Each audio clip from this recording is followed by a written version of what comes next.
തരംഗശാരമിത്രത്തിലേക്ക് എല്ലാവർക്കും ഒരിക്കൽ കൂടി സ്വാഗതം. സവിതയാണ് കേട്ടോ. ശ്രീകൃഷ്ണ ഗോവിന്ദ ഹരേ മുരാരേ ഹേ നാഥ നാരായണ വാസുദേവ. ശ്രീകൃഷ്ണ ഗോവിന്ദ ഹരേ മുരാരേ ഹേ നാഥ നാരായണ വാസുദേവ. ശ്രീ ഗുരുവായൂരപ്പ ശരണം ഹരേ. ഇന്നത്തെ സത്സംഗത്തിലേക്ക് എല്ലാവർക്കും ഒരിക്കൽ കൂടി സ്വാഗതം. ഇന്നും ശ്രീ ഗുരുവായൂരപ്പന്റെ ദിവ്യകാരുണ്യം കൊണ്ട് നമുക്ക് എല്ലാവർക്കും ഒരുമിച്ച് ചേരാൻ സാധിച്ചിരിക്കുകയാണ്. ഗുരുവായൂരപ്പന്റെ പാദത്തിൽ അനന്തകോടി നമസ്കാരം പറയുന്നു. ഒപ്പം കൃഷ്ണപാദമനിശം ഹൃദി ഭാവയാമി, ഹരികൃഷ്ണപാദമനിശം ഹൃദി ഭാവയാമി. ഇന്നത്തെ ചോദ്യങ്ങൾ നോക്കാം അല്ലേ. ഇന്നത്തെ ചോദ്യങ്ങൾ നോക്കുന്നതിന് മുൻപ് ഒക്കേർഡ് ആയിട്ടുള്ളൊരു ഡ്രസ്സിങ് ആണല്ലോ എന്ന് വിചാരിക്കരുത് കേട്ടോ. ഞാൻ പുറത്ത് പോയി വന്നതാണ്. പെട്ടെന്ന് തന്നെ വീഡിയോ ചെയ്യാനായിട്ട് നിന്ന കാരണം കൊണ്ട് ഞാൻ ആ ഡ്രസ്സിങ്ങിൽ തന്നെ വന്നു എന്നുള്ളതേ ഉള്ളൂ കേട്ടോ. ആദ്യത്തെ ചോദ്യം വായിക്കാം. ഷമീന എന്നാണ് ചോദ്യകർത്താവിൻ്റെ പേര്. നമസ്കാരം സവിത, എൻ്റെ പേര് ഷമീന. എൻ്റെ ഹസ്ബൻഡ് മരിച്ചു പോയതാണ്. ഞാൻ പലപ്പോഴായിട്ടും മരിച്ചവരെ സ്വപ്നം കാണുന്നുണ്ട്. എൻ്റെ അമ്മയും മരിച്ചു, ഹസ്ബൻഡും മരിച്ചു. രണ്ടുപേരെയും പലപ്പോഴും ബോഡി കിടക്കുന്നതായിട്ടാണ് സ്വപ്നം കാണുന്നത്. എന്തെങ്കിലും കുഴപ്പമുണ്ടോ? എനിക്ക് 2 ആൺകുട്ടികളാണ്. 16 വയസ്സും 14 വയസ്സുമായ കുട്ടികളാണ്. ഇങ്ങനെ സ്വപ്നം കാണുന്നതുകൊണ്ട് എനിക്കെന്തെങ്കിലും സംഭവിക്കാൻ പോവുകയാണോ എന്നാണ് പേടി. എൻ്റെ മക്കൾക്ക് വേറെ ആരുമില്ല. എപ്പോഴും ഗുരുവായൂരപ്പനോട് പ്രാർത്ഥിക്കാറുണ്ട്. അസ്മിൻ പരാത്മൻ 12 നമസ്കാരം ചൊല്ലി സമർപ്പിക്കാറുണ്ട് എന്നാണ്. ഞാനിതിന് കഴിഞ്ഞ ദിവസം പറഞ്ഞ അതേ മറുപടി തന്നെയാണ് കേട്ടോ പറയുന്നത്. ഷമീന എന്ന ഭക്തയോട് ഞാൻ പറയുന്നു, തീർച്ചയായിട്ടും ഗുരുവായൂരപ്പനോട് പ്രാർത്ഥിക്കൂ. ഒരിക്കലും ഈ നെഗറ്റീവായിട്ടുള്ള സ്വപ്നത്തിനെ നമ്മൾ മനസ്സിലേക്ക് എടുക്കണ്ട. അതെന്താ പറയുക, നമ്മളുടെ ചിന്തകളുടെ കുഴപ്പം കൊണ്ട് വരുന്ന സ്വപ്നങ്ങളായിട്ട് അതിനെ വിട്ട് കളയുക എന്നുള്ളതാണ് അതിനൊരു പരിഹാര മാർഗമായിട്ടുള്ളത്. പിന്നെ മരിച്ചു പോയ ആൾക്കാരെ സ്വപ്നം കാണുന്നതിൽ ഒരു ദോഷം സംഭവിക്കുമെന്ന് ഞാൻ വിചാരിക്കുന്നില്ല. എൻ്റെ അച്ഛനെ ഞാൻ എപ്പോഴും സ്വപ്നം കാണാറുണ്ട്. സന്തോഷമാവാറുണ്ട് എനിക്ക്. അച്ഛനെയും മുത്തശ്ശീനെയും ഞാൻ ഇടയ്ക്കിടയ്ക്ക് സ്വപ്നം കാണാറുണ്ട്. ഇന്നലെ കൂടെ കണ്ടിരുന്നു. അവരെ സ്വപ്നം കണ്ടാൽ എനിക്ക് ഭയങ്കര സന്തോഷമാവാറുണ്ട്. അപ്പോൾ ഇത് പക്ഷേ ബോഡി കിടക്കുന്നതായിട്ടാണ് കണ്ടതെന്ന് പറഞ്ഞു. അപ്പോൾ അതിത്തിരി വിഷമമുണ്ടാക്കും ആർക്കാണെങ്കിലും. പക്ഷെ ഗുരുവായൂരപ്പനോട് നന്നായിട്ട് പ്രാർത്ഥിച്ചോളൂ. നെഗറ്റീവായിട്ട് എടുക്കുകയേ വേണ്ട കേട്ടോ. പോസിറ്റീവായിട്ട് എടുക്കുക. എല്ലാത്തിനെയും ആ സ്വപ്നത്തിനെയും മറക്കുക. ഗുരുവായൂരപ്പനെയും മാത്രം ചിന്തിക്കുക കേട്ടോ. 14 16 വയസ്സായ മക്കൾക്ക് ഒന്നും സംഭവിക്കാതെ, അതായത് അനാഥരാക്കപ്പെടാതെ അമ്മയോടുകൂടി സംരക്ഷണത്തോടുകൂടി കഴിഞ്ഞുകൂടാൻ എല്ലാ ദിവസവും നാമം ജപിച്ചാൽ മതി. ഗുരുവായൂരപ്പനേ ഉള്ളൂ നമുക്കെന്ന് ചിന്തയുള്ള ആളുകൾക്ക് ഗുരുവായൂരപ്പനുണ്ട്. അത് സത്യമാണ്. സത്യം കേട്ടോ, സത്യമാണ് കേട്ടോ. അടുത്തതായിട്ട് ബിന്ദു ചേച്ചിയാണ് ഇപ്പം എന്നെ വിളിച്ചത്. ബിന്ദു ചേച്ചി, ഹലോ സതി ചേച്ചി, നമസ്കാരം. എൻ്റെ പേര് വിജിൽ, വയനാടാണ് സ്വദേശം. നാരായണീയം വായിക്കുമ്പോൾ ശുദ്ധം നോക്കണമെന്ന് പറഞ്ഞിരുന്നല്ലോ. നാരായണീയം വായിക്കാൻ അറിയില്ല, പക്ഷെ നാരായണീയത്തിലെ വ്യാഖ്യാനം മഹാത്മാക്കൾ യൂട്യൂബിൽ അപ്ലോഡ് ചെയ്തിരിക്കുന്ന വീഡിയോകൾ കാണാറുണ്ട്. അങ്ങനെ അർത്ഥം പഠിച്ചെടുക്കാൻ ശ്രമിക്കാറുണ്ട്. അപ്പോഴും നമ്മൾ ശുദ്ധം നോക്കേണ്ടതുണ്ടോ, അതോ ഗ്രന്ഥം പാരായണം ചെയ്യുന്ന സമയത്ത് മാത്രമാണോ ശുദ്ധം നോക്കേണ്ടത്? നോക്കൂ, കേൾക്കാൻ നമ്മൾ ശുദ്ധം നോക്കേണ്ട ആവശ്യമൊന്നുമില്ല കേട്ടോ. പോലെയുള്ളപ്പോഴോ വാലായ്മയുള്ളപ്പോഴോ പീരീഡ്സ് ആയിരിക്കുന്ന സ്ത്രീകളാണെങ്കിൽ പീരീഡ്സ് ആയിരിക്കുന്ന സമയത്തൊക്കെ നമുക്ക് കേൾക്കാം. കേൾക്കുക എന്നുള്ളതാണ് ഏറ്റവും ആദ്യത്തെ നവവിധ ഭക്തികളിൽ ശ്രവണം കീർത്തനം എന്നാണ് തുടങ്ങുന്നത് തന്നെ. ഏറ്റവും ഇമ്പോർട്ടൻ്റ് ആയിട്ട് പറയുന്നത് കേൾക്കുക എന്നുള്ളതാണ്. ആ കേൾവിക്ക് പ്രത്യേകിച്ച് ശുദ്ധം നോക്കാനൊന്നുമില്ല. നമ്മൾ ഏത് സമയത്ത് വേണമെങ്കിലും കേൾക്കാം. ഗ്രന്ഥം കൈകാര്യം ചെയ്യുമ്പോൾ മാത്രമല്ല, പക്ഷേ നമ്മൾ ചൊല്ലുകയാണെങ്കിലും ബൈഹാർട്ട് ചെയ്ത് ചൊല്ലുന്ന ആൾക്കാരാണെങ്കിലും അതല്ല നാരായണീയം ഇല്ലാതെ മൊബൈൽ നോക്കിയിട്ട് നാരായണീയം ചൊല്ലുകയാണെങ്കിലും ഒക്കെ ശുദ്ധം നോക്കണം കേട്ടോ. അതല്ലാതെ നമ്മൾ കേൾക്കാൻ അങ്ങനെ ശുദ്ധം പാലിക്കേണ്ട ആവശ്യമില്ല. നമ്മൾ വയ്യാതെ കിടക്കുകയാണെങ്കിൽ കിടക്കുന്ന സമയത്താണെങ്കിലും നമുക്ക് ഭഗവത് കഥകളും നാമങ്ങളും നാരായണീയവും ഭാഗവതവും ഒക്കെ കേൾക്കാവുന്നതാണ് എന്നാണ് എൻ്റെ അഭിപ്രായം. അടുത്തത് വിജയലക്ഷ്മി എന്ന ഭക്തയാണ്. ഇഴജന്തുക്കളെ പേടിയാവുന്നു എന്ന് ഇന്നലെ പറഞ്ഞിട്ടുണ്ടായിരുന്നല്ലോ. അപ്പോൾ ഇഴജന്തുക്കളെ പേടി തോന്നുന്നതിന് അന്യഥാ ശരണം നാസ്തി ത്വമേവ ശരണം മമ തസ്മാൽ കാരുണ്യ ഭാവേന രക്ഷ രക്ഷ ഭണീശ്വര എന്ന ശ്ലോകം നിത്യവും ചൊല്ലിയാൽ മതി എന്ന് പറഞ്ഞു കേട്ടോ. അപ്പോൾ ഇഴജന്തുക്കളെ പേടിയുള്ള എല്ലാവർക്കും ഈ ശ്ലോകം ഉപകരിക്കട്ടെ എന്ന് പ്രാർത്ഥിക്കുന്നു. അടുത്തതായിട്ട് ജയേഷ് എന്ന ഐഡിയയിൽ നിന്നാണ് ഒരു അമ്മ മെസ്സേജ് അയച്ചിരിക്കുന്നത്. മോളെ, അമ്മയ്ക്ക് ഇന്ന് മാനസികമായിട്ട് വിഷമമാണ്. മക്കളുടെ വിഷമങ്ങൾ, സാമ്പത്തിക ബുദ്ധിമുട്ടുകൾ എന്നിവ മാറാൻ എന്താണ് ചെയ്യേണ്ടത് എന്ന്. സാമ്പത്തിക ബുദ്ധിമുട്ട് മാറാൻ ഗുരുവായൂരപ്പന് അവിൽ നിവേദ്യം ഷീട്ടാക്കുന്നത് വളരെ നല്ലതാണ് കേട്ടോ. 25 രൂപയാണ് അവിൽ ഷീട്ടാക്കാൻ. അത്താഴ പൂജയ്ക്കാണ് ഗുരുവായൂരപ്പന് അവിൽ നിവേദിക്കുക. അപ്പൊ അവിൽ നിവേദ്യം ഷീട്ടാക്കിക്കോളൂ. നാരായണീയത്തിലെ കുചേലവൃത്തം 87ാമത്തെ ദശകമാണ്. ഇത് ചൊല്ലി നമസ്കരിച്ചോളൂ. അമ്മ പ്രാർത്ഥിച്ചാൽ മതി കേട്ടോ. മക്കൾക്ക് വേണ്ടി അമ്മ പ്രാർത്ഥിച്ചാലും മതി, അമ്മയ്ക്ക് വേണ്ടി മക്കൾ പ്രാർത്ഥിച്ചാലും മതി. ഞാൻ എപ്പോഴും പറയാറുണ്ട്, കുറേ പേര് ഇപ്പോഴും അങ്ങനെ സംശയം ചോദിക്കുന്നുണ്ട് കേട്ടോ. വേറൊരാൾക്ക് വേണ്ടി നമ്മൾ പ്രാർത്ഥിച്ചാൽ അതിന് ഫലം ഉണ്ടാവുമോ എന്ന് കുറേ പേരായി ചോദിക്കുന്നത്. എന്താ സംശയം? എന്തായാലും ഫലം ഉണ്ടാവും. അടുത്തതായിട്ട് രജിത ശങ്കർ എന്ന ഭക്തയാണ് ചോദിച്ചിരിക്കുന്നത്. ഹായ് സവിത, കാളിയമർദ്ദനം നാരായണീയത്തിൽ എത്രാമത്തെ ദശകമാണ്? അതല്ലേ രോഗ നിവാരണത്തിന് വേണ്ടത്? ആടിയ എണ്ണ ഓൺലൈനിൽ ഷീട്ടാക്കിയിട്ട് 1 മാസമായി, പക്ഷെ ഇതുവരെ കിട്ടിയിട്ടില്ല എന്നാണ് പറയണത്. അത് ദേവസ്വത്തിലേക്ക് വിളിച്ച് ചോദിച്ചോളൂ കേട്ടോ. ഗുരുവായൂർ ദേവസ്വത്തിൻ്റെ നമ്പർ എടുത്തിട്ട് വിളിച്ച് ചോദിച്ചോളൂ എന്തുകൊണ്ടാണ് കിട്ടാത്തതെന്ന്. റെസിപ്റ്റ് നമ്പറും ഡീറ്റെയിൽസും ഒക്കെ പറഞ്ഞു കൊടുത്തോളൂ. കാളിയമർദ്ദനം 55ാമത്തെ ദശകമാണ് കേട്ടോ. 54, 55, 56 ദശകങ്ങളിലായിട്ടാണ് മുഴുവൻ കാളിയമർദ്ദന കഥകളും കിടക്കുന്നത്. അതല്ലാതെ കാളിയമർദ്ദനം ആ കാളിയൻ പാമ്പിൻ്റെ തലയിൽ ഭഗവാൻ നൃത്തം ചെയ്ത ആ ഒരു ഭാഗം മാത്രമാണെങ്കിൽ അത് 55ാമത്തെ ദശകത്തിലാണ് ഉള്ളത് കേട്ടോ. ഷനി മോഹൻലാൽ എന്ന ഭക്തയാണ് പറഞ്ഞിരിക്കുന്നത്. സൈതം ഒന്ന് പറഞ്ഞു തരണേ, വൈകുന്നേരം തുലാഭാരം നടത്താൻ പറ്റുമോ? എത്ര മണി വരെയാണ് സാധ്യമാവുന്നത് എന്നാണ് ചോദിച്ചിരിക്കുന്നത്. വൈകുന്നേരം തുലാഭാരം ഉണ്ടല്ലോ. വൈകുന്നേരം 5 മണി തൊട്ട് തുലാഭാരം തുടങ്ങും കേട്ടോ. നേദ്യം ആവണത് വരെ ഉണ്ട്. നേദ്യം കഴിഞ്ഞ് നട തുറന്ന് കുറച്ച് നേരമുണ്ട്. നേദ്യം ആവുക ഏകദേശം 7:15 അത്താഴപൂജയുടെ നിവേദ്യം ആവുന്നത് ഏകദേശം 7:15. അപ്പോൾ തൊട്ടിട്ട് 8 മണി വരെ ഇല്ല. പിന്നെ 8 മണിക്ക് വീണ്ടും ഉണ്ട്, 9 മണി വരെ ഉണ്ട് കേട്ടോ. അപ്പോൾ തുലാഭാരം തൂക്കാനായിട്ട് വൈകിട്ടും സാധ്യമാണ്. അടുത്തതായിട്ട് ശാന്തമ്മ എന്ന ഭക്തയാണ് ചോദിച്ചിരിക്കുന്നത്. സവിതക്കുട്ടി, എനിക്ക് കൃഷ്ണനാട്ടം കളി നടത്താൻ എന്താണ് ചെയ്യേണ്ടത്? ഏത് കൃഷ്ണനാട്ടം കളിയാണ് നടത്തേണ്ടത് എന്ന് ആദ്യം തീരുമാനിക്കുക. ഇത് ഏതൊക്കെ ദിവസങ്ങളിലാണ് വരുന്നത് എന്ന് ഗുരുവായൂർ ദേവസ്വത്തിൻ്റെ കൃഷ്ണനാട്ടം കലണ്ടറിൽ നോക്കുക.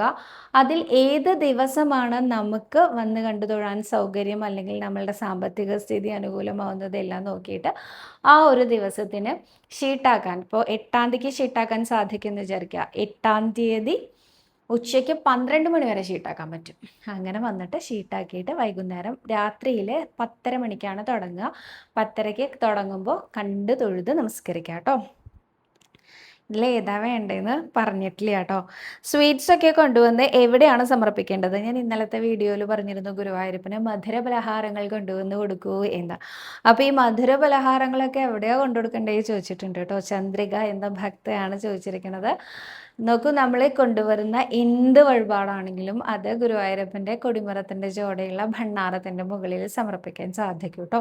അപ്പോൾ അവിടെ കൊണ്ടുവന്ന് സമർപ്പിച്ചോളൂ. അടുത്തതായിട്ട് ലക്ഷ്മി പ്രസാദ് എന്ന ഭക്തയാണ് ചോദിച്ചിരിക്കുന്നത്. സദാ നമസ്കാരം, ഭർത്താവിനെ കൊണ്ട് ഭഗവാന് ശയനപ്രദക്ഷിണം നടത്തണം എന്നൊരാഗ്രഹം ഉണ്ടായിരുന്നു, അത് സാധിച്ചില്ല. ഇനി എനിക്ക് എന്താണ് ചെയ്യാൻ സാധിക്കുക? ലക്ഷ്മി ചേച്ചി, അടിപ്രദക്ഷിണം വെച്ചോളൂ. അടിപ്രദക്ഷിണം വെക്കാലോ. ശയനപ്രദക്ഷിണത്തിന് തത്തുല്യമായ വഴിപാടാണ് അടിപ്രദക്ഷിണം ചെയ്യുക എന്നുള്ളത്. അപ്പോൾ അടിപ്രദക്ഷിണം എന്തായാലും വെച്ചോളൂ കേട്ടോ.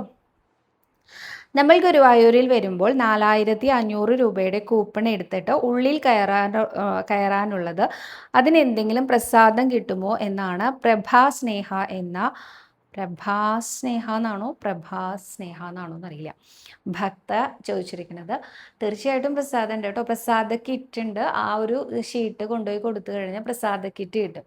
കൗണ്ടർ നമ്പർ 8-ൽ, അതായത് വടക്ക് വശത്ത് നമ്മൾ തൊഴുത് പുറത്തേക്ക് ഇറങ്ങുന്ന ആ ഭാഗത്തുള്ള കൗണ്ടറിൽ കൊണ്ടുപോയി കൊടുത്തു കഴിഞ്ഞാൽ കളഭവും വെണ്ണയും പഴമ്പഞ്ചസാരയും അടങ്ങുന്ന ഒരു പ്രസാദ കിറ്റ് ലഭ്യമാണ് കേട്ടോ. അതേപോലെ തുളസിക്ക് വെള്ളം ഒഴിക്കാൻ പാടുമോ ഏകാദശിക്ക് എന്ന് ചോദിച്ചില്ലേ. തുളസി പരിപാലനം ചെയ്യണം എന്നാണ് ഞാൻ പറഞ്ഞിട്ടുണ്ടായിരുന്നത്. പക്ഷേ വിശ്വംഭരൻ നായർ എന്ന ഐഡിയയിൽ നിന്നാണ്, ചേച്ചി പേര് ഞാൻ മറന്നുപോയി. സവിതമോളെ, തുളസീദേവി വ്രതത്തിൽ ആയതിനാൽ വെള്ളം ഒഴിക്കാതിരിക്കണം എന്നാണ് ഞാൻ കേട്ടിട്ടുള്ളത്. അതിനാൽ ഞാൻ ഏകാദശിക്ക് തുളസി നനയ്ക്കാറില്ല എന്നാണ് പറഞ്ഞിരിക്കുന്നത്. അങ്ങനെയും ഒരു പക്ഷം ഉണ്ട് എന്നുള്ളത് നമ്മുടെ പുതിയ അറിവാണ്. അടുത്തതായിട്ട് സവിതമോളെ, എൻ്റെ കാലിൽ 20 വർഷം മുമ്പ് വിഷം തീണ്ടിയതാണ്. ആ സ്ഥാനത്ത് തന്നെ ഇപ്പോൾ എന്തോ കൊണ്ട് ഇൻഫെക്ഷനായി മുറിവ് ഉണങ്ങുന്നില്ല. എന്താ ചെയ്യേണ്ടത് ഗുരുവായൂരപ്പന് എന്നാണ് ഉഷാകുമാരി എന്ന ഭക്ത ചോദിച്ചിരിക്കുന്നത്. വിഷബാധാശമനത്തിന് കാളിയമർദ്ദനം അത് തന്നെയാണ് ചെയ്യേണ്ടത്. കാളിയമർദ്ദനം സാധിക്കും എന്ന് വെച്ചാൽ കാളിയമർദ്ദനം കൃഷ്ണനാട്ടങ്ങളിൽ ഷീട്ടാക്കിക്കോളൂ, അല്ലെങ്കിൽ കാളിയമർദ്ദനം ചൊല്ലി നമസ്കരിച്ചോളൂ കേട്ടോ. ആര്യ മാധവൻ എന്ന ഭക്തയാണ് അടുത്തതായിട്ട് ചോദിച്ചിരിക്കുന്നത്. നമസ്തേ ചേച്ചി, ഒരുപാട് ഇഷ്ടമാണ് ചേച്ചിയുടെ സംസാരം കേൾക്കാൻ, ഒരുപാട് അടുപ്പമുള്ളത് പോലെ തോന്നുന്നു. ഉണ്ടല്ലോ ചേച്ചി. എൻ്റെ മോന് നല്ല ദേഷ്യമാണ്. അവന് 8 വയസ്സാണ്. ഒബീഡിയൻസ് വളരെ കുറവാണ്. ഹസ്ബൻഡും വളരെ ദേഷ്യക്കാരനാണ്. ഞാൻ വളർത്തുന്നത് ശരിയല്ലാതെയാണ് ചൊല്ലുവിളി ഇല്ലാതായത് എന്നൊക്കെയാണ് പറയുന്നത്. ഞാൻ എന്താ ചെയ്യേണ്ടത് ഒന്ന് പറയൂ ചേച്ചി. രണ്ടാമത്തെ ടൈമാണ് ഈ ചോദ്യം ചോദിക്കുന്നത്, ഒന്ന് ഉൾപ്പെടുത്തൂ എന്നാണ് പറഞ്ഞിരിക്കുന്നത്. ആര്യ, ഞാൻ എപ്പോഴും പറയാറുള്ള പോലെ കുഞ്ഞു കുട്ടികളുടെ കുസൃതികളൊക്കെ മാറാൻ നാരായണീയത്തിലെ 45-ാമത്തെ ദശകം ചൊല്ലി നമസ്കരിച്ചോളൂ. ഉണ്ണികൃഷ്ണന്റെ വികൃതികളാണ് അതിൽ, ബാലലീലകളാണ് ഈ 45-ാമത്തെ ദശകത്തിൽ പറഞ്ഞിരിക്കുന്നത്. അപ്പൊ ആ ബാലലീല ഇങ്ങനെ കേട്ടുകൊണ്ടിരിക്കുന്ന ഉണ്ണികൃഷ്ണനോട് പറയാ, എൻ്റെ കുഞ്ഞിന് കുറേ ബാലലീലകളുണ്ട്, ഞാൻ യശോദമ്മ അല്ലാത്ത കാരണം എനിക്ക് ഒട്ടും സഹിക്കാൻ പറ്റുന്നില്ല, ഇവനെ അല്ലെങ്കിൽ ഇവളെ ഒന്ന് നേരെയാക്കി തരണേ എന്ന് പറഞ്ഞ് പ്രാർത്ഥിച്ചോളൂ കേട്ടോ. നാരായണീയത്തിലെ 45-ാമത്തെ ദശകം മറക്കണ്ട. അടുത്തതായിട്ട് പത്മ അനിൽകുമാർ എന്ന ഭക്ത ആണ് ചോദിച്ചിരിക്കുന്നത്. നമ്മൾ അഹസ് വഴിപാട് എഴുതിച്ചാൽ അന്ന് തന്നെ നമുക്ക് പ്രസാദം വാങ്ങാൻ പറ്റുമോ എന്നാണ്. ഇല്ല, അഹസ് നമ്മൾ മുൻകൂട്ടി ബുക്ക് ചെയ്യണം, തലേ ദിവസം ബുക്ക് ചെയ്യണം. തലേ ദിവസം ഉച്ചയ്ക്ക് 12 മണി വരെയാണ് ഷീട്ടാക്കാൻ സാധിക്കുക. നേരിട്ട് കൗണ്ടറിൽ വന്ന് ഷീട്ടാക്കുകയാണെങ്കിൽ തലേ ദിവസം ഉച്ചയ്ക്ക് 12 മണിക്ക് മുൻപായിട്ട് നമ്മൾ ഷീട്ട് എഴുതിക്കണം. അപ്പോൾ പിറ്റേ ദിവസം നമുക്ക് രാവിലെ തൊട്ട് പ്രസാദം കിട്ടുന്നതാണ് കേട്ടോ. അടുത്തതായിട്ട് പ്രീത കെ എന്ന ഭക്തയാണ് ചോദിച്ചിരിക്കുന്നത്. ഗോൾഡൻ നൂല് എന്ന് പറഞ്ഞത് മനസ്സിലായില്ല, ഒന്ന് പറയൂ. എനിക്കും ബാക്ക് പെയിൻ ആണ്, നടക്കാൻ പറ്റുന്നില്ല എന്നാണ് പറഞ്ഞിരിക്കുന്നത്. അതായത് ചെറിയ കുട്ടികൾ ഉണ്ടാവാനായിട്ട് പല അമ്മമാരും നേരുന്ന ഒരു വഴിപാടാണ് കുട്ടികളുടെ അത്രയും അളവിൽ സ്വർണ്ണ നൂല് ഭഗവാന് കൊടുക്കാമെന്ന്. അവരെ ഒരു തവണ ചുറ്റിയെടുക്കാൻ പാകത്തിന് എത്ര നൂലിൻ്റെ അളവ് വേണം അത്രയും കൊടുക്കാം എന്ന്. നമുക്ക് അത്രയൊന്നും കൊടുക്കാൻ സാധ്യമായി എന്ന് വരില്ല. നമുക്ക് എത്രയാണോ പറ്റുക, അതായത് നമ്മൾ വലിയ ആൾക്കാരാണല്ലോ, അപ്പോൾ സ്വർണ്ണനൂല് ഫുൾ ബോഡിയുടെ അളവിന് സ്വർണ്ണനൂല് കൊടുക്കാൻ നമ്മളെ കൊണ്ട് സാധ്യമായി എന്ന് വരില്ല. നമുക്ക് എത്രയാണോ പറ്റുക അത്രയും പോകുന്ന ഗോൾഡൻ ത്രെഡ് എന്ന് തന്നെ പറഞ്ഞ് വാങ്ങിക്കാൻ കിട്ടും നമുക്ക് ജ്വല്ലറികളിൽ. അത് എവിടെയാണെങ്കിൽ കിഴക്കേനടയിൽ ഒരു അനിൽ ജ്വല്ലറി ഉണ്ട് കേട്ടോ, തൊട്ടടുത്ത് തന്നെ. അതായത് നടപ്പന്തല അവസാനിക്കുന്നിടത്തുനിന്ന് ലെഫ്റ്റിലേക്ക് പോയാൽ അനിൽ ജ്വല്ലറി ഉണ്ട്. അവിടെ ഗോൾഡൻ നൂല് കിട്ടാറുണ്ട്, വെള്ളി നൂലും കിട്ടാറുണ്ട് കേട്ടോ. അതും സമർപ്പിക്കുന്നത് കാണാറുണ്ട് കേട്ടോ ഭക്തർ.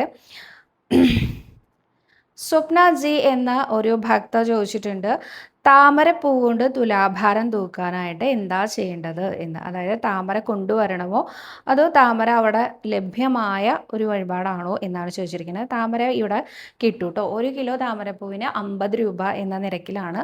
അത് നമ്മൾ വരുന്ന സമയത്ത് പറഞ്ഞാൽ മാത്രം മതി കേട്ടോ. അപ്പം ഇത് ഞാൻ മുന്നേ കൂട്ടി നോക്കി വയ്ക്കാത്ത കാരണമാണ് എനിക്ക് വീണ്ടും പോയി തിരിച്ചു വരേണ്ടി വരുന്നത്.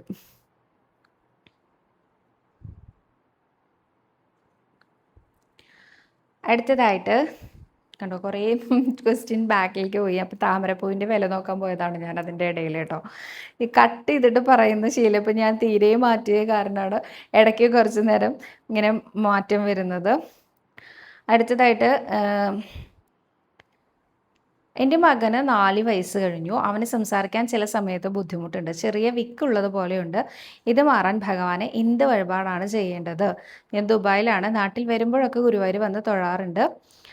നല്ല വിഷമത്തിലാണ് ഇത് കാരണം എന്നാണ് രേഷ്മ ജയപ്രകാശ് എന്ന ഭക്ത പറഞ്ഞിരിക്കുന്നത്. തീർച്ചയായിട്ടും നാട്ടിൽ വരുമ്പോൾ ഗുരുവായൂർ വരുമ്പോൾ ഗുരുവായൂരപ്പൻ്റെ മുമ്പിൽ ആൾരൂപം വഴിപാട് എടുത്തു വയ്ക്കുന്നിടത്ത് നാവ് വാങ്ങാൻ കിട്ടും. നാവ് എടുത്തു വെച്ച് പ്രാർത്ഥിച്ചോളൂ.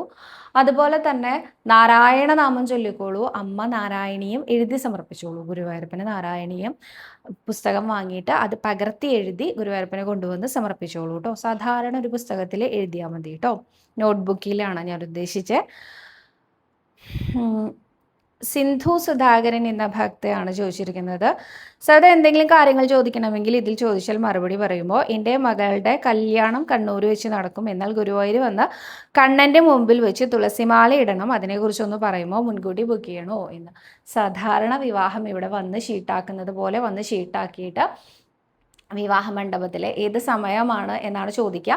ആ സമയം പറഞ്ഞ് ഷീട്ടാക്കിയിട്ട് ഇവിടെ വിവാഹ മണ്ഡപത്തിൽ ഷീട്ട് കൊണ്ടുപോയി കൊടുക്കുകയാണെങ്കിൽ തുളസിമാല ഇടാനുള്ള അവസരമുണ്ട് കേട്ടോ. 750 രൂപയാണ് തുളസിമാല ഷീട്ടാക്കാനായിട്ട് അല്ല, വിവാഹം ഷീട്ടാക്കാനായിട്ട് വേണ്ടത് കേട്ടോ. അടുത്തതായിട്ട് ബീന കെ എന്ന ഭക്തയാണ്. ഞാൻ മെസ്സേജ് വായിക്കാം. സൈതക്കുട്ടി, എൻ്റെ പേര് ബീന. എനിക്ക് ഓർമ്മക്കുറവിൻ്റെ പ്രശ്നമുണ്ട്. എന്തെങ്കിലും പറയാനോ എന്തെങ്കിലും ജോലി ചെയ്യാനോ നോക്കുമ്പോൾ പെട്ടെന്ന് അത് മറന്നുപോകും. പിന്നെ എനിക്ക് കാഴ്ചക്കുറവിൻ്റെ പ്രശ്നമുണ്ട്. വായിക്കുമ്പോൾ കണ്ണട വയ്ക്കണം, പക്ഷെ എപ്പോഴും ബുദ്ധിമുട്ട് തോന്നുന്നുണ്ട്. മോളുടെ വീഡിയോ ഞാൻ കണ്ണട വയ്ക്കാതെ ശരിക്കും മോളുടെ മുഖം പോലും മനസ്സിലാവില്ല. അടുത്തുള്ള കൃഷ്ണക്ഷേത്രത്തിൽ സപ്താഹത്തിന് ഒരു ദിവസം ഞാനും മോളും ഭർത്താവും കൂടെ പോയപ്പോൾ അവിടെ ഉണ്ണികൃഷ്ണനെ തൊഴുത് നമസ്കരിച്ച് സപ്താഹ നടയിൽ കയറിയിരിക്കുമ്പോൾ വല്ലാതെ പെട്ടെന്ന് കരച്ചിൽ വന്നു. ഒരുപാട് വിഷമങ്ങൾ ഉണ്ടായിരുന്നു, പക്ഷെ അതൊന്നും പറയാനോ ഓർമ്മയിൽ വരികയും ചെയ്തിട്ടില്ല.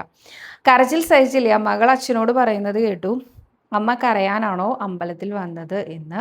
ചിലപ്പോൾ എനിക്ക് ക്ഷേത്രത്തിൽ എത്തിയാൽ ഇങ്ങനെ കരച്ചിൽ വരും, പിന്നെ ശരീരം തീരെ ഭാരമില്ലാത്തതായി തോന്നും. ഇങ്ങനെ സംഭവിക്കുന്നത് എന്തുകൊണ്ടാണ്? ഇത്രയും ചോദ്യങ്ങൾ കണ്ട് ദേഷ്യം തോന്നരുത് സൈതമോളെ, എൻ്റെ ഉണ്ണിക്കണ്ണൻ്റെ നാമത്തിൽ പറഞ്ഞു തരുമോ എന്നാണ് ചോദ്യം. ആദ്യത്തെ ചോദ്യം, ഓർമ്മക്കുറവിന് എന്താ ചെയ്യുക എന്നുള്ളതാണ് കേട്ടോ. ഓർമ്മക്കുറവിന് ഏറ്റവും അതിരാവിലെ എഴുന്നേറ്റിട്ട് ഗുരുവായൂരപ്പനെ വിളിക്കാം. അതാണ് ഏറ്റവും ഉത്തമമായിട്ടുള്ള മാർഗം. നമ്മൾ ഈ പല ആൾക്കാരും ചെയ്യുന്നത് തന്നെയാണ്. പക്ഷെ ഞാൻ വീണ്ടും വീണ്ടും വീണ്ടും പറയുന്നു, നാമം ജപിച്ച്, വെറുതെ നാമം ജപിക്കുക എന്നല്ല കേട്ടോ ഞാൻ പറയണത്. എല്ലാ ദിവസവും ഗുരുവായൂർ അമ്പലത്തിൽ വന്നിട്ട് നിങ്ങൾക്കൊരു വഴിപാട് ചെയ്യാനുള്ള സാഹചര്യം ഇല്ലാത്തവരായിരിക്കും. വരുന്ന സമയത്ത് ഗുരുവായൂരപ്പനെ വെണ്ണ നിവേദ്യം ഷീട്ടാക്കുക, അത് നല്ലതാട്ടോ. ഞാൻ എല്ലാ ദിവസവും ചെയ്യേണ്ട കാര്യം എന്താണെന്ന് അറിയൂ? ഒരു ഗ്ലാസ്സിൽ, ഒരു ടെംപ്ലറിൽ കുറച്ച് വെള്ളം എടുത്ത് വെച്ചിട്ട്, കുടിക്കാൻ പാകത്തിനുള്ള നല്ല വെള്ളം എടുത്ത് വെച്ചിട്ട്, ആ വെള്ളത്തിൽ തുളസി ഇല കൊണ്ട് നമ്മളിങ്ങനെ തൊട്ടിട്ട് നാരായണനാമം ചൊല്ലുക. എത്ര അതൊന്നുമില്ല കേട്ടോ, 108 മിനിമം ചൊല്ലുക. നാരായണ നാരായണ നാരായണ. ഈ തുളസി പിടിച്ചുകൊണ്ട് വേണം കേട്ടോ ചൊല്ലാൻ. നാരായണ നാരായണ നാരായണ നാരായണ നാരായണ നാരായണ നാരായണ നാരായണ ഇങ്ങനെ 108 പ്രാവശ്യം ചൊല്ലിയിട്ട് ആ വെള്ളം തീർത്ഥം പോലെ സേവിച്ച് നോക്കും. നല്ല വ്യത്യാസം ഉണ്ടാവും കേട്ടോ. ഓർമ്മക്കുറവിന് നല്ല വ്യത്യാസം ഉണ്ടാവും. പിന്നെ അടുത്തതായിട്ട് ചോദിച്ചിരിക്കുന്നത്, ഏത് ക്ഷേത്രത്തിൽ പോവുകയാണെങ്കിലും ആ ക്ഷേത്രത്തിൽ ഈശ്വരനെ കാണുമ്പോൾ കരച്ചിൽ വരുന്നുണ്ട്, എല്ലാം പറയാൻ മറന്നു പോകുന്നത്. നമ്മുടെ ഉണ്ണികൃഷ്ണനെ കണ്ട ഒന്നും പറയാൻ തോന്നില്ല. ഉണ്ണികൃഷ്ണൻ്റെ ഏറ്റവും വലിയ കള്ളത്തരം അതാണെന്ന് ഞാൻ എപ്പോഴും ഭഗവാനോട് പറയാറുണ്ട്. നമ്മളിവിടുന്ന് ഒരു കൂട്ടം ആവശ്യകതയും കൊണ്ടങ്ങോട്ട് പോകും കേട്ടോ, ഒന്നും പറയാൻ സമ്മതിക്കില്ല. നമ്മളെ നോക്കി അങ്ങോട്ട് ഒരു ചിരി അങ്ങോട്ട് ചിരിച്ചാണ്ടല്ലോ നമ്മളെല്ലാം മറന്നു പോകും. ഇപ്പോൾ അടുത്ത കാലത്ത് ഇറങ്ങിയ ഒരു പാട്ടിലൊക്കെ ഉള്ള പോലെ എന്താ പറയുക, ഇങ്ങനൊരു ഉലകം ഇവിടെ ഉണ്ടെന്ന് തന്നെ നമ്മൾ മറന്നു പോകുന്ന ഒരു പാട്ടിൻ്റെ വരിയുണ്ട് കേട്ടോ, ഒരു തമിഴ് സോങ്ങിൻ്റെ. അതേപോലെയാണ് നമ്മൾ ലോകത്ത് ജീവിച്ചിരിക്കേണ്ടത് നമ്മൾ ആരാണ് എന്ന് പോലും മറന്നു പോണ ഒരവസ്ഥയാണ് ഭഗവാനെ കണ്ടു കഴിഞ്ഞാൽ. അപ്പോൾ അവിടെ ഒന്നും പറയാൻ പറ്റിയില്ല വെച്ചിട്ട് ഒട്ടും വിഷമിക്കേണ്ട കേട്ടോ. ആചാര്യൻ കഴിഞ്ഞ ദിവസം ഞാനൊരു വീഡിയോ കണ്ടിരുന്നു. അപ്പോൾ ആചാര്യൻ പറയണ കേട്ടതാണ്, നമ്മൾ ഗുരുവായൂരപ്പൻ്റെ മുമ്പിൽ ആഗ്രഹം പറയും. എങ്ങനെ ആഗ്രഹം പറയാമെന്നറിയോ? ഒരു 5 വയസ്സുകാരൻ അവൻ്റെ പിറന്നാളിന് അച്ഛനോട് സമ്മാനം ചോദിക്കുകയാണ്. അച്ഛൻ ഉണ്ണിയെ എടുത്ത് മടിയിൽ വെച്ചിട്ട് പറയും, ഉണ്ണി എന്താ ഉണ്ണിക്ക് വേണ്ടത്? ഇന്ന് ഉണ്ണിയുടെ പിറന്നാളല്ലേ, എന്ത് വേണമെങ്കിലും അച്ഛൻ വാങ്ങിച്ചു തരാമെന്ന് പറയും. ധനികനായ അച്ഛനാട്ടോ. എന്ത് പറഞ്ഞാലും ആ കുട്ടിക്ക് മേടിച്ചു കൊടുക്കാനുള്ള സാമ്പത്തിക സ്ഥിതിയുള്ള ആളാണ്, അദ്ദേഹം മേടിച്ചു കൊടുക്കുകയും ചെയ്യും. അപ്പോൾ ഈ കുട്ടി എന്താ പറയുകയെന്നറിയോ? എനിക്കൊരു ബലൂൺ വേണം എന്ന് അത്രയും പറയാം. ഈ ബലൂണിൻ്റെ ആയുസ് എത്ര നേരം ഉണ്ടാവും എന്ന് ആലോചിച്ച് നോക്കൂ. ഏതാണ്ട് ഒരു 5 മിനിറ്റോ 10 മിനിറ്റോ ഒന്ന് തട്ടിക്കളിച്ചാൽ പൊട്ടും. അത്രേ ഉള്ളൂ ഈ ബലൂൺ എന്ന് പറയണത് അല്ലേ. അപ്പോൾ ഈ ബലൂൺ എന്ന് കേട്ടപ്പോൾ അച്ഛൻ ഉറക്കെ ചിരിച്ചുകൊണ്ട് ആ ഉണ്ണിക്ക് ഒരു കൂട്ടം ബലൂണ് ഒരു നൂലിൽ കെട്ടി നേരേക്ക് കൈ കൊടുത്തു അത്രേ. ഇത് കിട്ടി അവൻ തുള്ളിച്ചാടി സന്തോഷിച്ച് കുറച്ചൊരു 10-15 മിനിറ്റിനുള്ളിൽ ഏതാണ്ട് 1/4 ഭാഗം ബലൂണും പൊട്ടിപ്പോയി. അവന് സങ്കടമായി. ഇങ്ങനെയാണത്രേ നമ്മൾ ഗുരുവായൂരപ്പൻ്റെ മുമ്പിൽ പോയി ഓരോ ആഗ്രഹങ്ങൾ ചോദിക്കുക. നിസ്സാരമായിട്ടുള്ള ആഗ്രഹങ്ങൾ ചോദിക്കാനേ നമുക്കറിയുള്ളൂ. നമുക്ക് എന്താ വേണ്ടതെന്ന് ശരിക്കും പറഞ്ഞാൽ നമുക്കറിയില്ല പറയും ആചാര്യൻ. അപ്പോൾ ഏറ്റവും ഉത്തമം എന്താ വെച്ചാൽ, ഗുരുവായൂരപ്പ എനിക്ക് എന്താ വേണ്ടതെന്ന് എന്നെക്കാളും നന്നായി ഗുരുവായൂരപ്പൻ അറിയില്ലേ, അപ്പോൾ ഗുരുവായൂരപ്പൻ തന്നോളൂ എന്ന് പറയുന്നതാണ് അത്ര ഏറ്റവും നല്ലത്. അപ്പം അത് നമ്മുടെ ഇഷ്ടമാട്ടോ, എങ്ങനെ വേണമെങ്കിലും പ്രാർത്ഥിക്കാം. അങ്ങനെ തോന്നുന്നുണ്ടെങ്കിൽ അങ്ങനെ പ്രാർത്ഥിച്ചോളൂ. അല്ലാതെ അത് പ്രാർത്ഥിക്കാൻ കിട്ടുന്നില്ലല്ലോ എന്നുള്ളൊരു വിഷമമൊന്നും വേണ്ട. പിന്നെ കരച്ചിൽ വരുന്നതോ ശരീരത്തിന് ഭാരം കുറയുന്നതായിട്ട് ഫീൽ ചെയ്യുന്നതോ ഒക്കെ എപ്പോഴാണെന്നറിയോ? നമുക്ക് നല്ല സങ്കടം വരികയാണ് വിചാരിക്കാം. വളരെയധികം സങ്കടം വരുമ്പോൾ നമുക്ക് ഏറ്റവും കംഫർട്ടബിൾ ആയിട്ടുള്ള, ഏറ്റവും പ്രിയപ്പെട്ട ഒരാളുടെ അടുത്ത് കെട്ടിപ്പിടിച്ച് കുറേ നേരം കരഞ്ഞു എന്ന് വിചാരിക്കുക. അപ്പം നമുക്ക് ഉള്ളിൽ നമ്മുടെ മനസ്സ് ഭയങ്കര തണുത്തതായിട്ട് തോന്നും. നമുക്ക് നന്നായിട്ട് റിലാക്സ്ഡ് ആയിട്ടുള്ള ഒരു ഫീല് വരും ഇല്ലേ? ഇതേപോലെയാണ് ഈശ്വരനെ പ്രാർത്ഥിക്കുമ്പോൾ നമുക്ക് വരുന്ന കണ്ണീര്. ആ കണ്ണീരോട് കൂടി നമ്മുടെ സങ്കടം ഭഗവാൻ അലിയിച്ചില്ലാണ്ടാക്കുകയാണ്. നമ്മളെ ഉണ്ടല്ലോ ഭഗവാൻ ഏറ്റവും കംഫർട്ടബിൾ ആക്കി മാറ്റുകയാണ്. ഭഗവാൻ നമ്മളിലേക്ക് വരുന്ന നിമിഷത്തിലാണ് അത്രയും നമുക്ക് കരച്ചിൽ വരിക. അപ്പോൾ നമ്മുടെ ഉള്ളിൽ തട്ടി ഒരു കരച്ചിൽ വരുന്നുണ്ടെങ്കിൽ അതിൻ്റെ അർത്ഥം ഭഗവാൻ നിങ്ങളുടെ തൊട്ടടുത്തെത്തി നിങ്ങളെ ഹഗ് ചെയ്തുകൊണ്ടിരിക്കുകയാണെന്നാണ്. അപ്പോൾ അതിന് ഒട്ടും വിഷമം വിചാരിക്കുകയേ വേണ്ട കേട്ടോ. ഭഗവാന്റെ സാന്നിധ്യം കൊണ്ടാണ് സങ്കടമല്ല, നമ്മുടെ ആ ഒരു വിഷമങ്ങളൊക്കെ അലിഞ്ഞില്ലാണ്ടാവുന്നതാണ്. അങ്ങനെ തന്നെ എടുത്താൽ മതി. അത് പോസിറ്റീവായിട്ട് മാത്രം എടുക്കണം കേട്ടോ. അടുത്തതായിട്ട് എനിക്ക് പറയാനുള്ളത്, ഞാൻ മെസ്സേജ് വായിക്കാം. സ്മിത എന്ന ഭക്തയാണ് കേട്ടോ പറഞ്ഞിരിക്കണേ. സൗദക്കുട്ടി, എൻ്റെ പേര് സ്മിത. എൻ്റെ മോന് 19 വയസ്സായി. ദുശീലങ്ങളൊന്നുമില്ല, പഠിക്കാനും മിടുക്കനാണ്. പക്ഷെ ദൈവവിശ്വാസമില്ല. അവൻ്റെ അച്ഛനും വിശ്വാസിയല്ല. ഞാൻ നാമം ചൊല്ലുന്നതോ വിളക്ക് കത്തിക്കുന്നതോ ക്ഷേത്രത്തിൽ പോകുന്നതോ ഒന്നിനും തടസ്സം നിൽക്കാറില്ല. മകൻ ഒട്ടും വിശ്വാസമില്ലാതായത് എൻ്റെ അമ്മയുടെ മരണത്തോടു കൂടിയാണ്. അമ്മമ്മയോട് നല്ല അറ്റാച്ച്മെൻ്റ് ആയിരുന്നു അവന്. അമ്മ എപ്പോഴും പ്രാർത്ഥനയും നാമം ജപിക്കലും ക്ഷേത്രത്തിൽ പോകലും ഒക്കെ ആയിരുന്നു. അമ്മയ്ക്ക് ക്യാൻസർ 4th സ്റ്റേജ് ആയപ്പോഴാണ് അറിഞ്ഞ് 2 മാസത്തിനുള്ളിൽ തന്നെ അമ്മ മരിച്ചു. അവൻ ചോദിക്കുന്നത്, ഇത്രയും ഡിവോട്ടി ആയിരുന്ന അമ്മമ്മയ്ക്ക് എന്താ ദൈവം കൊടുത്തത്? എല്ലാം ഭഗവാനിൽ സമർപ്പിക്കുന്നു. അവനെ ഭക്തി മാർഗത്തിൽ കൊണ്ടുവരുവാൻ ഭഗവാന് മാത്രമേ സാധിക്കുള്ളൂ. പല മിസ്കാരേജ് വന്നിട്ട് ഒരു ജ്യോത്സ്യൻ നിർദ്ദേശിച്ച പോലെ ഗുരുവായൂരപ്പന് വഴിപാടുകളും സന്താനഗോപാല മന്ത്രവും ജപിച്ച് ലഭിച്ച ഉണ്ണിയാണവൻ. തീർച്ചയായും ഭഗവാൻ അവനെ ഭക്തിയിലേക്ക് കൊണ്ടുവരുമായിരിക്കും അല്ലേ എന്നാണ് ചോദിച്ചിരിക്കുന്നത്. തീർച്ചയായിട്ടും കൊണ്ടുവരും. അവനോട് പറഞ്ഞു കൊടുക്കേണ്ട പല കാര്യങ്ങളിൽ ഒന്ന് എന്താണെന്നറിയോ? അമ്മമ്മ ഇത്രയും ഭക്തയായതുകൊണ്ടാണ് അമ്മമ്മയ്ക്ക് ഇത്രയും സുഖമായി മരിക്കാൻ സാധിച്ചത്. നോക്കൂ, ജനിച്ചാൽ എന്തായാലും ഒരു ദിവസം മരിക്കുക തന്നെ വേണം. അത് നമ്മളെല്ലാവർക്കും ബാധകമായിട്ടുള്ള കാര്യമാണ് അല്ലേ? അമ്മമ്മ യങ് ആയിട്ടുള്ള സ്റ്റേജിലാണ് മരിച്ചു പോയത് എങ്കിൽ ഒന്ന് ആലോചിച്ച് നോക്കൂ. വളരെ നേരത്തെ കൂട്ടി ക്യാൻസർ എന്ന രോഗത്തിനെ നമുക്ക് തിരിച്ചറിയാൻ സാധിച്ചു എന്ന് കരുതുക. നമുക്ക് പ്രിയപ്പെട്ടവരാകുമ്പോൾ എന്തായാലും അവരെ നമ്മൾ ജീവിതത്തിലേക്ക് തിരിച്ചു കൊണ്ടുവരാനാണ് ശ്രമിക്കുക. വളരെ ബുദ്ധിമുട്ടി കഷ്ടപ്പെട്ട് പണമൊക്കെ ചെലവാക്കി റീജിയണൽ ക്യാൻസർ സെൻറ്റർ പോലെയുള്ള സ്ഥലങ്ങളിൽ കൊണ്ടുപോയി ചികിത്സിച്ച് ആ ചികിത്സയുടെ ഓരോ കീമോ കഴിയുമ്പോഴും ആ പേഷ്യൻ്റ് അനുഭവിക്കുന്ന ഒരു ബുദ്ധിമുട്ടുണ്ട്. ഛർദ്ദിക്കാൻ വരികയും പിന്നെ വിരൂപരാവുകയും ഒക്കെ അവരതൊക്കെ നേരിടും. എന്നിട്ടും വളരെ ബ്രില്യൻ്റ് ആയിട്ട് അതിനെ റിക്കവർ ചെയ്ത് തിരിച്ചു ജീവിതത്തിലേക്ക് വരും. ഏതാനും ചില വർഷങ്ങൾക്ക് ശേഷം വീണ്ടും ഇതേ ക്യാൻസർ ഡിറ്റക്ട് ചെയ്തിട്ടുള്ള എത്ര പേരുണ്ട്. അവർക്ക് ക്യാൻസർ ഡിറ്റക്ട് ചെയ്യുമ്പോഴല്ല അവരുടെ മനപ്രയാസം, ഇനിയും ഞാൻ വീണ്ടും ആ കീമോയിലൂടെ പോകണ്ടേ, ഇനിയും ഞാൻ വീണ്ടും ഈ ഒരു അവസ്ഥയിലൂടെയൊക്കെ തരണം ചെയ്ത് മുന്നോട്ട് പോവണ്ടേ, ഇങ്ങനെ ചിന്തിക്കുന്ന അവരെക്കുറിച്ച് ഒന്ന് ആലോചിച്ച് നോക്കൂ. ഈ അമ്മമ്മ വളരെയധികം ഭക്തിയുള്ള ഒരാളായതുകൊണ്ടാണ് 4th സ്റ്റേജ് വരെ അറിയാതിരുന്നതും 4th സ്റ്റേജിൽ അറിഞ്ഞ് 2 മാസം കൊണ്ട് അമ്മമ്മ ഭഗവാന്റെ അടുത്തേക്കാണ് പോയത്. എന്താ പറയുക, ഏത് വ്യക്തിയും മരിക്കുമ്പോൾ മരണത്തിലും ഒരു സുഖം ഉണ്ടാവണമെങ്കിൽ ഈശ്വരന് അത്രയും പ്രിയപ്പെട്ടവരായിരിക്കണം. എന്നാലേ മരണത്തിലും കൂടെ നമുക്കൊരു സുഖം ഉണ്ടാവുള്ളൂ കേട്ടോ.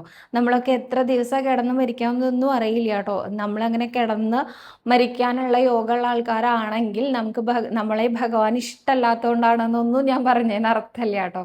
പക്ഷെ ഭഗവാനെ കുറച്ച് അധികം പ്രിയമുള്ള ആളുകൾ ഒരിക്കലും നരകയാതനകൾ അനുഭവിക്കാതെ ഭൂമിയിൽ നിന്ന് പോവുക തന്നെ ചെയ്യും. ഇതാണ് എൻ്റെ വിശ്വാസം. അപ്പോൾ ഈ അമ്മമ്മ അത്രയും ഭഗവാനെ പ്രിയപ്പെട്ട ആളായതുകൊണ്ടാണ് ഒരു ബുദ്ധിമുട്ടുകളും ഇല്ലാതെ അമ്മമ്മ ഭഗവാന്റെ ലോകത്തേക്ക് പോയത്.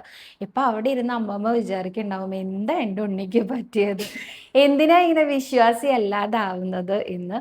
അത് എന്തായാലും ആ മകനോട് പറഞ്ഞു കൊടുക്കുക തന്നെ വേണം. അമ്മമ്മയെ പോലെ അനേകം പേരുണ്ട്. ഇപ്പോൾ നിങ്ങൾക്ക് എന്താ പറയുക, ആലോചിച്ച് നോക്കിയാൽ മനസ്സിലാവുന്ന കാര്യങ്ങളേ ഉള്ളൂ. ഗുരുവായൂരപ്പൻ പോലും നമ്മുടെ ഭൂമിയിൽ അവതരിച്ചിട്ട് ഒരു ദിവസം ഈ ധാമം വിട്ട് മറ്റൊരു ധാമത്തിലേക്ക് പോവേണ്ടി വന്നു. അപ്പം അത് അനിവാര്യതയാണ്. അതുകൊണ്ട് ഒരിക്കലും ഭക്തി ഇല്ലാതാവുകയും ചെയ്യരുത്.